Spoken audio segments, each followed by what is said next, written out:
The red blade stops inches from Qui Gon's chest.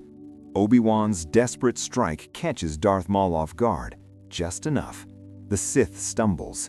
Qui Gon rolls aside, igniting his saber in one fluid motion. Master and apprentice move as one. Two blue blades against one red. The Zabrak warrior fights like a cornered beast, but the momentum has shifted. When Maul falls into the reactor shaft, bisected and screaming, Qui Gon collapses to his knees. The wound in his side burns like fire. Obi-Wan catches him before he hits the ground. "Master!" "I'm still here, my young Padawan." Qui Gon's smile is weak but genuine. "The Force isn't done with me yet." Bacta tanks and medical droids save his life. 3 weeks of recovery on Coruscant. 3 weeks of council debates he's too injured to attend. When Qui-Gon finally stands before the 12 Jedi Masters, his ribs still ache beneath the robes. Mace Windu's voice cuts through the chamber. "The boy is too old, too dangerous. We have discussed this." "Then you've wasted your breath." Qui-Gon's tone is respectful but immovable. "Anakin Skywalker is the chosen one. I will train him, with or without this council's blessing." The silence that follows is deafening. Yoda's ears droop. "Defiance this is, reckless." "No, Master Yoda, this is faith." Qui-Gon meets each council member's gaze. "The Sith have returned. We need the chosen one now more than ever, and he needs a teacher who won't fear his potential." Obi-Wan stands beside him, hand resting on his own lightsaber hilt, a silent gesture of solidarity. Mace Windu exhales slowly. "If you do this, the consequences are yours to bear, Qui Gon Jinn." "I know." Outside the council chamber, a 9-year-old boy waits, unaware that the galaxy's fate has just been altered forever. The real training begins tomorrow. "You miss her." Anakin looks up from the meditation mat, tears still wet on his cheeks. He expects punishment, disappointment. Instead, Qui-Gon sits beside him, calm and understanding. I'm sorry, Master. I know attachment is forbidden." "Missing your mother isn't attachment, Anakin. It's love." Qui-Gon's voice is gentle but firm. "The Council fears emotion because they don't understand it, but fear, that's what leads to the dark side, not love." The lesson is revolutionary. While other Padawans are taught to bury their feelings, Anakin learns to acknowledge them, to sit with his anger after a difficult training session, to understand his fear instead of hiding it. Qui-Gon doesn't demand perfection, he demands honesty. "The Force flows through all living things," Qui-Gon explains during their walks through Coruscant's lower levels. "Joy, sorrow, anger, compassion. These aren't weaknesses, my young apprentice. They're what make us alive, what make us human." "Then why does the Council?" "Because they've forgotten balance." Qui-Gon pauses, watching the sunset through the industrial haze. "The Jedi have become so afraid of falling, they've stopped truly living." Months pass. Anakin's power grows, but so does his emotional intelligence. When frustration rises during lightsaber training, he doesn't lash out. He breathes, acknowledges, releases. When nightmares of his mother plague his sleep, Qui-Gon doesn't tell him to forget her. Instead, they talk, they process, they heal. The other masters notice the difference. Some whisper concerns. Mace Windu watches from the shadows, unsure whether Qui-Gon's methods are wisdom or heresy. But the results speak for themselves. Anakin Skywalker, at age 13, stands before the Council for his first solo mission briefing. Confident, centered, unafraid. And on Coruscant's shadowed streets, a hooded figure watches the temple. Palpatine senses something has changed. His carefully laid plans may need adjustment. "You're in love with her." It's not a question. Qui-Gon states it plainly, standing on the balcony of Padme's Naboo lake retreat. Anakin freezes, caught between denial and relief. "Master, the code..." The code is a guide, Anakin, not a prison. Qui-Gon turns to face his apprentice, now 22 and struggling with emotions he was taught to fear. Tell me, do you love her because you're trying to possess her, or because she makes you want to be better? Anakin's silence is answer enough. Then don't hide it. Don't let it fester in secrecy. Qui-Gon places a hand on his shoulder. That's how attachment becomes obsession. That's the path to darkness, not love itself. The wedding happens 3 months later, not in secret on Naboo, but in a small ceremony on Coruscant, with Qui-Gon as witness. Obi-Wan attends, conflicted but supportive. Padme wears simple robes instead of extravagant gowns. Anakin's hands shake as he says his vows. When Qui-Gon presents the union to the council, the chamber erupts. "This is unacceptable," Mace Windu's voice thunders. "You've allowed your Padawan to break the most sacred." "I've allowed him to be honest," Qui-Gon stands firm. How many Jedi have formed attachments in secret? How many have fallen because they couldn't reconcile their humanity with impossible demands? Yoda's gaze is heavy with centuries of tradition. Dangerous precedent this sets. Perhaps it's time the Order remembered that denying our nature doesn't make us stronger, it makes us brittle. The Council's vote is split. No punishment is issued, no approval either. An uneasy stalemate. Anakin Skywalker remains a Jedi Knight, married, monitored, free. And in the shadows, Palpatine watches his greatest weapon slip further from his grasp. The Sith Lord's smile never wavers. He always has contingencies. "The Chancellor wishes to see you again." Anakin mentions it casually over breakfast. Qui-Gon's fork pauses midway to his mouth. It's the 4th meeting this month. "What does he discuss with you?" "The war, strategy. He values my opinion." Anakin shrugs. "He's been a good friend, Master." "Perhaps." Qui-Gon sets down his fork.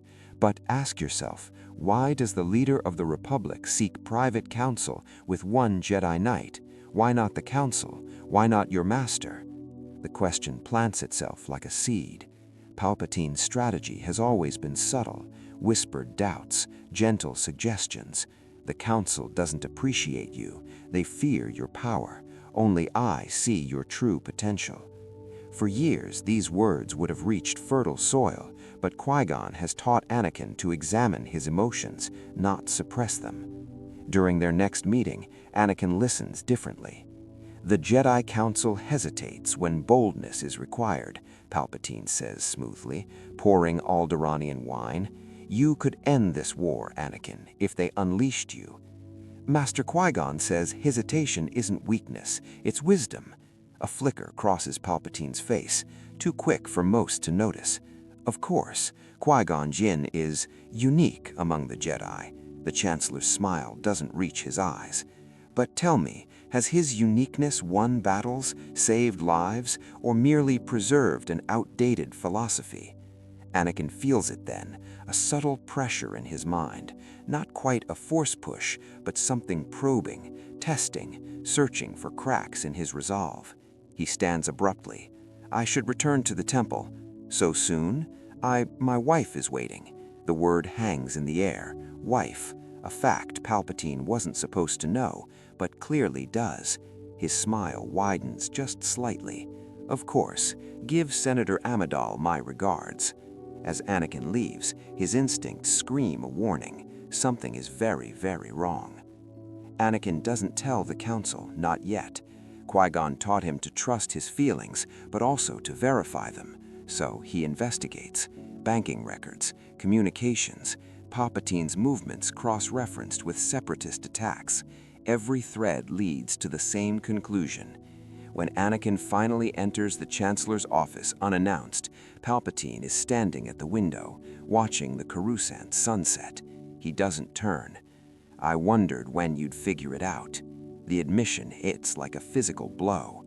"You're the Sith Lord." Anakin's hand moves to his lightsaber.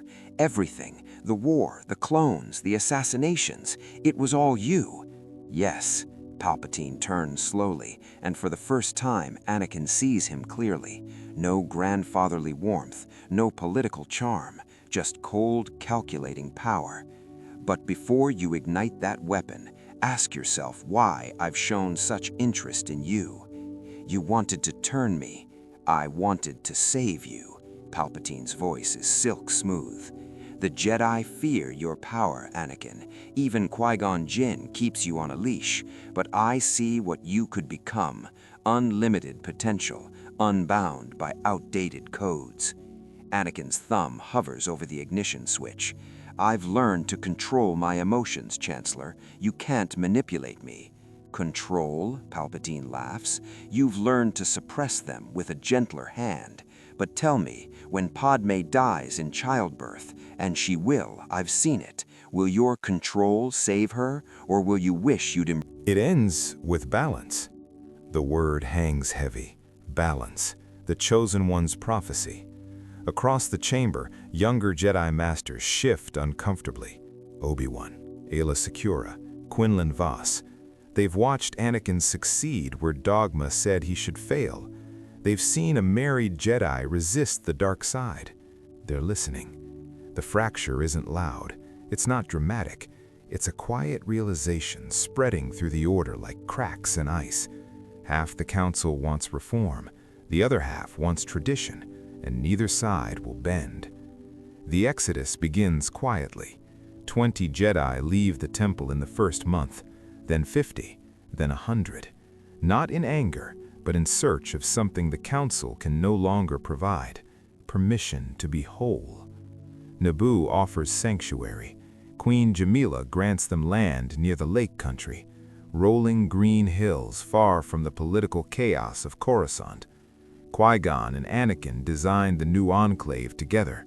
No towering spires, no cold meditation chambers, just simple buildings where Jedi can train, live, and grow.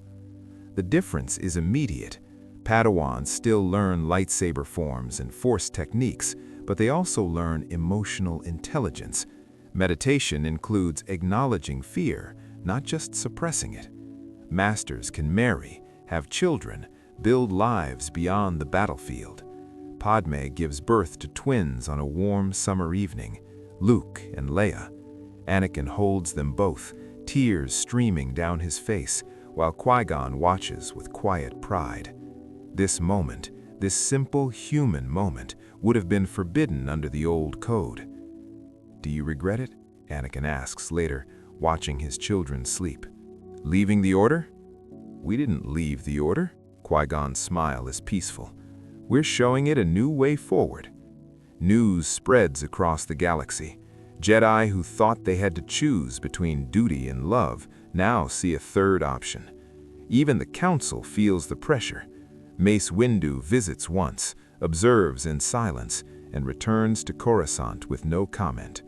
But change is coming, slowly, inevitably.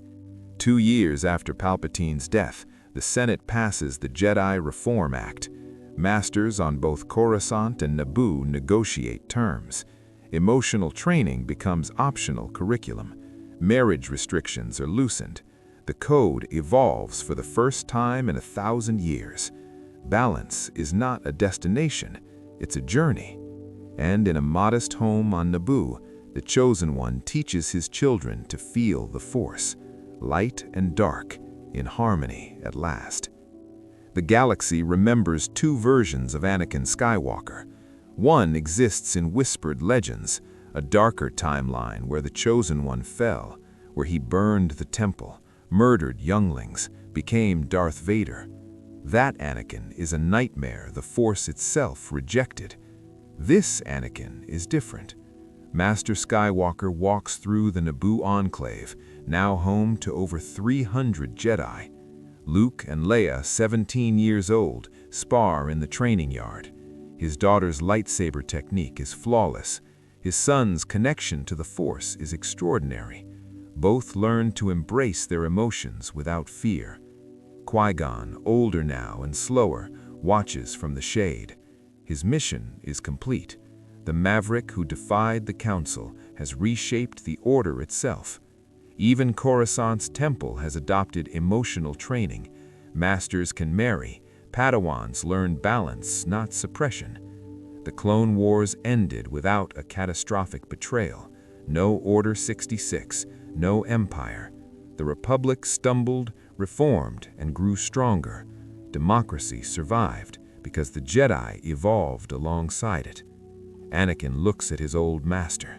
"Do you think we did enough?" "Enough," Qui-Gon chuckles.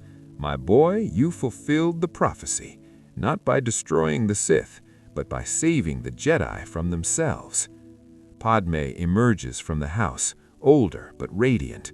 Senator, wife, mother, everything the old code said was impossible.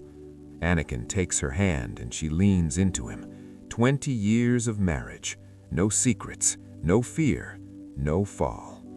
"The younglings are asking for a story," she says softly. Anakin smiles. "Tell them about the Jedi who learned to feel."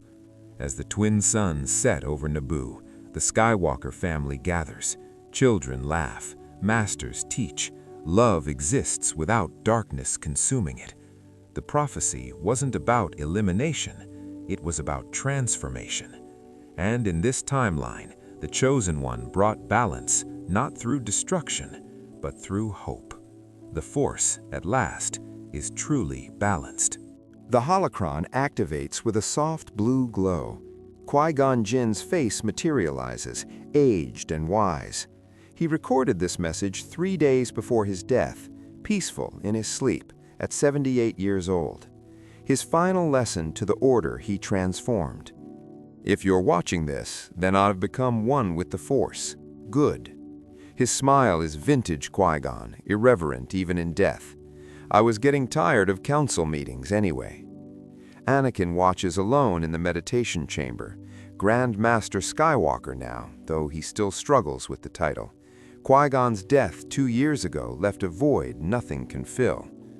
"The question you're asking yourself," the holocron continues, "is whether this new path will survive without us, whether the balance we fought for will hold when new challenges arise." Anakin leans forward.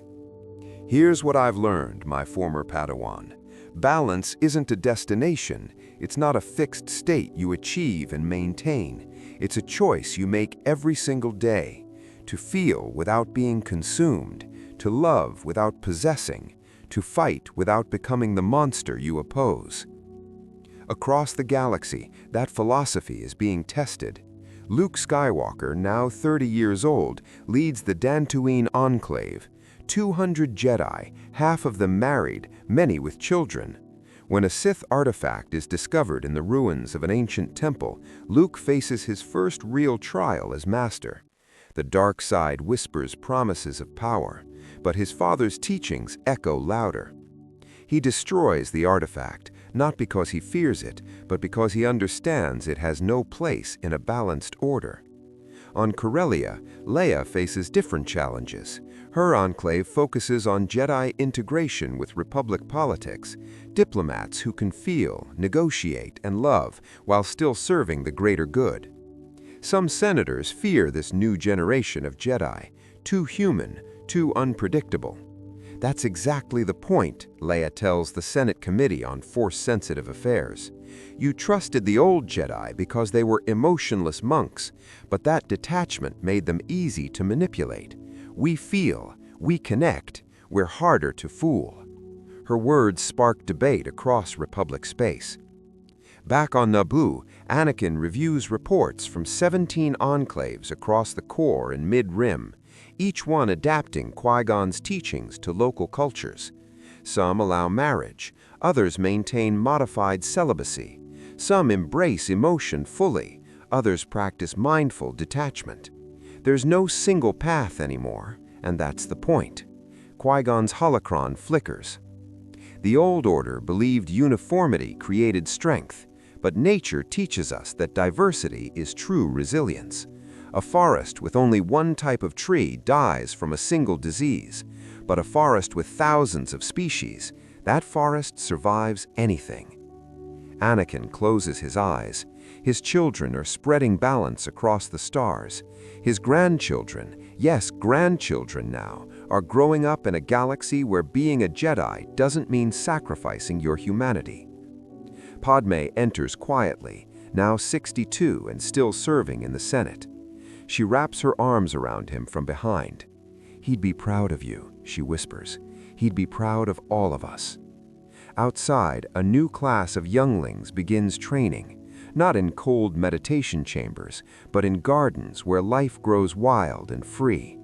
The Force flows through them, light and dark, joy and sorrow, love and loss, all of it accepted, all of it balanced. The Chosen One's legacy isn't just survival, it's transformation, and the galaxy will never be the same.